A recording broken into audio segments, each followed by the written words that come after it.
Olá, meu nome é Mel Pinessa, sou nutricionista clínica e esportiva e hoje eu decidi trazer um vídeo, conversar com você sobre um pensamento que eu sempre tento enraizar lá na cabeça dos meus pacientes quando eles me buscam no consultório. Eu sempre digo que para a gente ter resultados reais, sustentáveis, independente de qual que seja o seu objetivo, se for emagrecimento, se for ter qualidade de vida, se for controlar alguma doença, ter melhora numa performance, independente de qual seja o teu objetivo, você tem que começar a pensar na tua saúde de uma maneira bastante ampla.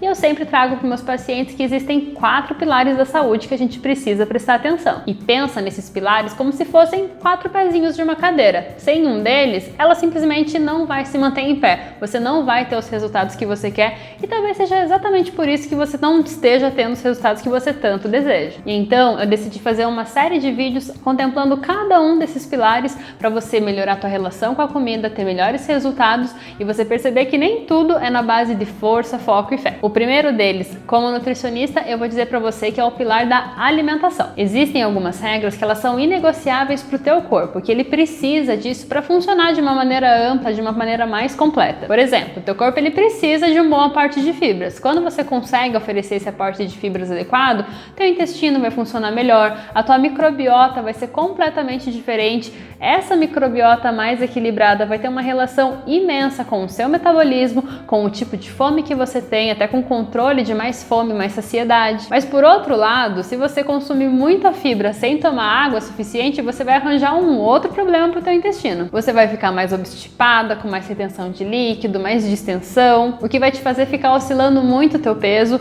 você vai ficar insatisfeita, com uma circunferência abdominal muito maior, com muito desconforto e é tudo que você não quer. E quando a gente fala de hidratação, ela vai muito além do que apenas pensar no intestino. Quando a gente está desidratado, a gente tem mais chance de ter mais dor de cabeça, mais cansaço, mais sensação de fadiga ao longo do dia, dificuldade de concentração. A absorção de nutrientes de tudo que você come é completamente afetada num ambiente desidratado. Quando a gente está desidratado, o nosso corpo faz mais retenção de líquido. Então você tem que cuidar da tua hidratação, não pensando só na parte do teu intestino funcionar. É para o teu corpo inteiro funcionar de uma maneira bem completa. E tem vídeo aqui no canal te explicando bem certinho como calcular o quanto de água que você realmente precisa no teu dia. Outra coisa que é inegociável para o teu corpo é o aporte de proteínas. A gente precisa de um bom aporte de proteínas ao longo do teu dia, porque ele vai te ajudar a ficar mais saciado, evitar que você fique beliscando ao longo do dia, vai te ajudar também a manter a tua massa muscular, principalmente para quem está em processo de emagrecimento. É uma das maiores estratégias que a gente usa para minimizar o risco de flacidez, para o paciente ter um tônus muscular melhor. Junto com tudo isso, a proteína ela tem um tempo de digestão diferente, ela vai ter um gasto metabólico diferente para fazer essa digestão, o que é muito bem-vindo para o teu metabolismo. E para você dar conta de toda essa proteína, o ideal é você fracionar ela ao longo do dia. Então, uma dica é sempre você encaixar a proteína pelo menos nas refeições principais, café da manhã, almoço e janta, para você conseguir garantir que esse aporte diário vai ser consumido. Outro ponto, quando você for pensar nesse consumo de proteína, cuidado com o teor de gordura que vai ter associado. Então, se você consome carnes, opte por carnes um pouco mais magras. E por falar em gordura, esse é outro ponto importante da tua alimentação. Você sabia que para a gente ter um controle hormonal no nosso corpo, o consumo de gordura tem uma relação direta com isso? Mas assim, tem gorduras e gorduras. Dentro do grupo das gorduras, a gente vai ter as que têm uma ação mais anti-inflamatória, uma ação mais protetora. E como que teu corpo vai responder consumindo azeite, castanha? É completamente diferente de você consumir uma carne mais gorda, uma fritura. Então, não é tudo farinha do mesmo saco. Hoje a gente sabe que a gente não pode passar de 10% do aporte de gorduras ruins, das gorduras mais saturadas que têm uma relação com doenças do coração, doenças mais cardiovasculares. Quando a gente pega um paciente que está preocupado demais com as calorias dos alimentos, se a gente for pensar, as castanhas são bastante calóricas, mas são calorias que fazem muito bem para o teu corpo, que vão estimular o teu metabolismo e você se privar de consumir isso com medo das calorias que estão associadas, nem sempre vai ser a melhor estratégia. Outro ponto, teu corpo precisa de um bom aporte de vitaminas e de minerais, que estão presentes principalmente aonde? Nas frutas, nos legumes e nos vegetais.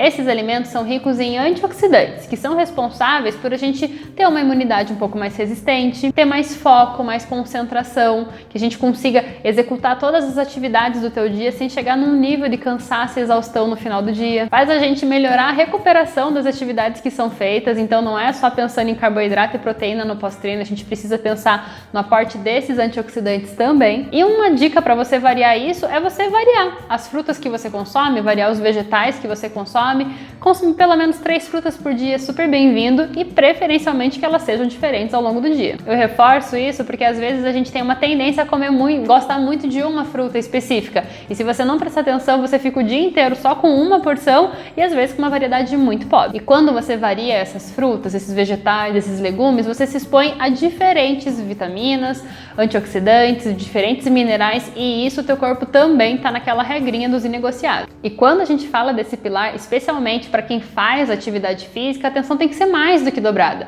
porque a gente tem que pensar que tem relação com como que você vai se recuperar desse treino, como que você vai estar para a próxima sessão de treino, e isso tudo vai determinar como que vai ser a tua evolução. Eu sei que esse assunto de alimentação é um assunto bastante delicado. Hoje em dia a gente tem muita informação na internet, fica difícil de a gente filtrar o que é realmente saudável pra gente, o que não é, mas o que você precisa ter em mente é que esse é um daqueles 4 pilares inegociáveis para você ter qualidade de vida de verdade, para você ter resultados de verdade. E a alimentação, ela tem que ser pensada de maneira estratégica, de um jeito que você consiga abordar todos esses tópicos que eu mencionei com você, sem que você precise virar a tua rotina de ponta cabeça. E conseguindo, principalmente, sustentar isso por mais tempo. O que eu mais vejo no consultório é o pessoal chegar muito motivado, querendo fazer muitas mudanças que não se encaixam na rotina dessa pessoa daqui 2, 3 meses, quando aquela motivação já estiver mais baixa. Então, às vezes, é melhor a gente estruturar uma base bem feita e você conseguir se ver fazendo isso por mais tempo. Embora, talvez você não tenha